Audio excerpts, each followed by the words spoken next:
শুধু স্থানীয় সরকারকে ঠিকঠাক চালাতে পারলে দেশের 50% অনিয়ম দূর করা সম্ভব হবে বলে মনে করছেন স্থানীয় সরকার সংস্কার কমিশনের প্রধান অধ্যাপক ডক্টর তোফায়েল আহমেদ। আজ ঢাকায় গভর্নেন্স অ্যাডভোকেসি ফোরাম এবং ইউএনডিপি আয়োজিত গণতান্ত্রিক বিকেন্দ্রীকরণ এবং জন আকাঙ্ক্ষার আলোকে স্থানীয় সরকার সংস্কার শীর্ষক জাতীয় সংলাপে তিনি কথা জানান। গভর্নেন্স অ্যাডভোকেসি ফোরামের সমন্বয়কারী মহসিন আলীর সভাপতিত্বে সংলাপে অংশ নেন সংস্কার কমিশনের সদস্য অধ্যাপক ডক্টর মোহাম্মদ তারিকুল ইসলাম এবং মাসহুদা খাতুন শেফালি। ডক্টর তোফায়েল আহমেদ বলেন, সুশাসন প্রতিষ্ঠায় বিচার ব্যবস্থাকে উপজেলা পর্যায়ে নিয়ে যেতে হবে।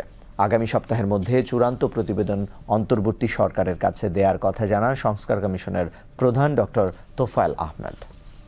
জাতীয় নির্বাচন নিয়ে সবাই ভাবছেন, না, আপনারা স্থানীয় নির্বাচনে প্রার্থী হন, গণতন্ত্র শিখে আসুন ওখান থেকে, প্রশাসন সুশাসন ওখান থেকে শিখে আসুন।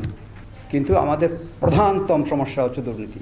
এই লোকাল গভর্নমেন্টটাকে যদি ঠিকভাবে আমরা চালাতে পারি তাহলে কিন্তু 50% প্রবলেম কিন্তু আমরা আমাদের লেভেলে সলভ করতে পারবো। এই জেলা পরিষদ নির্বাচন চাই, এটা কিভাবে করতে হবে? আইন চেঞ্জ করো, বিধান চেঞ্জ করো, বিধি চেঞ্জ করো, বাট উই ওয়ান্ট ইলেকশন। জেলা পরিষদ নির্বাচন করতে হবে। বিচার ব্যবস্থার সাথে একটা বড় ধরনের রিকমেন্ডেশন আছে।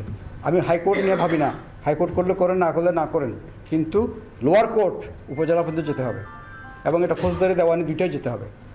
সুপারিশগুলো সাবমিট করে দিছি। এইবার রিপোর্ট আমরা ঠিকঠাক করে ঘষা মাজা করে এটাকে ঠিকঠাক করি। 14টা ভাগে মোট 210টা সুপারিশ দিয়ে দিছি।